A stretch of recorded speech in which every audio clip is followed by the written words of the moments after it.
Welcome to the Saveur Test Kitchen. Today on Dueling Dishes, the Fried Chicken Challenge, pitting Chef Matthew Hamilton's Mexican-inspired classic versus Chef Tadashi Ono's Japanese comfort cooking.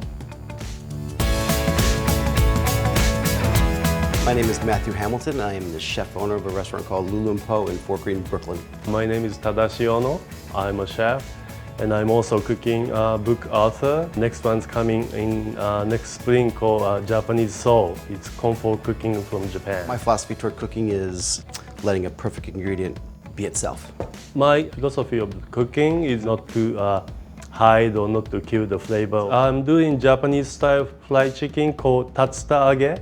Chicken legs marinated in soy sauce, sake, grated ginger and garlic, and a little bit of Sansho Pepper, fried with potato starch. The fried chicken dish I'm making today is Mexican fried chicken. Taking a classic American dish and turning it into something from Southwest border. So you guys, Yes. this is a pretty big deal, a fried chicken challenge, don't you think? Because like Americans love, love, love fried chicken. You have water boiling. It's the hardest thing to do in the kitchen. Boil water. Well, congratulations. Thank you very much. Now, what in the world is the water on for? Well, we're going to cook our organic chicken. We're going to cook it in a Mexican style. They like to boil their meats. And we're going to infuse the water with some onions, jalapenos, Mexican bay leaf, and garlic. So a fancier chef might say they're poaching it. Boiled meat doesn't have a lot of You're sexiness to absolutely it, right. but you're a really confident chef. This is home cooking, all right? Cook it through. We're going to pull it out, and then we're going to marinate it in buttermilk, tequila, and some lime zest. Tadashi, this is pretty badass. You're cutting the bones out? Yeah, just, easier to eat. That's fascinating. A traditional way of Japanese fried chicken is always boneless. I want to try to get a bone to get a stock out of it. And then how is that going to become part of your fried chicken? I'm going to make a little sauce to drizzle on the fried chicken. Okay. So more depth and body. What kind of oil are you using? Today we're using canola oil. You can use vegetable oil or peanut oil. Peanut oil has the highest smoke point. Now, what temperature do you want this to get to? You want the temperature to come to 325 and maintain 325. Cooking with oil at home is messy.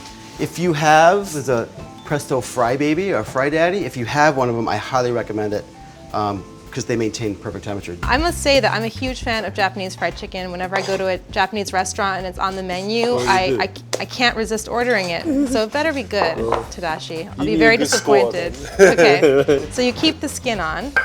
Keep the skin on, yes. Skin gets crispy and nice texture. So I'm going to marinate the chicken into soy sauce, sake, garlic, ginger, and a little bit of Sansho Pepper. Sansho Pepper. Sansho Pepper is almost like flower pepper in Chinese, but it's more greener and it's sharper. So Sansho is not hot. No, it's not hot. It's a little. So it's like one of those mouth-numbing kind of makes yes. you kind of peppers. high in a way. So you have the Sansho and you have the tequila. This is turning out to be far more interesting than I thought it could be. So tell us what you're doing now. We have the masa.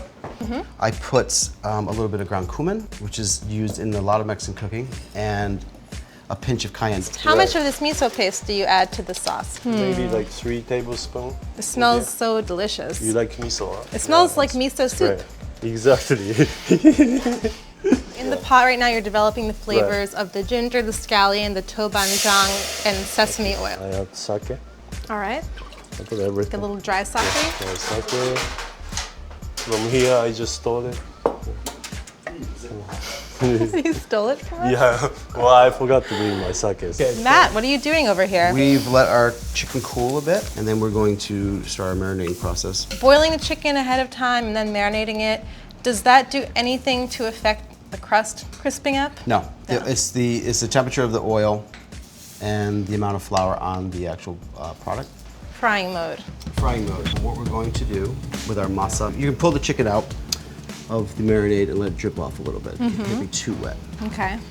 There's 2 methods. You can do this at home in a pan and leave it, or you can do the old-fashioned method. Oh, I love that method. Shake and bake. So you're frying your chicken in something that I think is kind of cool and potato starch. Yeah. It makes chicken more crispy and also keeps color lighter.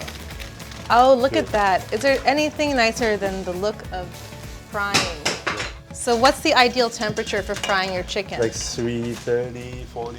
I've heard that if the oil's at the right temperature, the batter is going to stay really crisp and kind of greaseless, like that nice greaseless batter. Well, towards at the end, you have to raise the temperature a little high so it gets more crispier at the end. Okay, that's interesting. Is that a universal technique or your special touch? It's a universal technique. So this is really beautiful. I already see the craggy skin starting to form. That it looks like the masa harina flour has given a really beautiful golden color to your fried chicken that I don't usually see. Corn is yellow. Corn is yellow, it's true. You can also put a little turmeric in your flour mix too, which makes your chicken really golden brown. Tadashi just said your skin is beautiful. Thank you.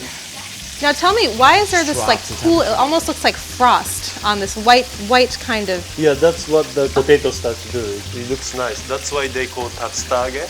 Yes? The color is like this, almost like autumn leaves. And that's what Tatsuta means? Tatsuta autumn is leaves? the name of the place, same as for leaves. Uh-huh. We're almost ready, right? Like, is there a step that happens after this other than plating, or are we pretty much set?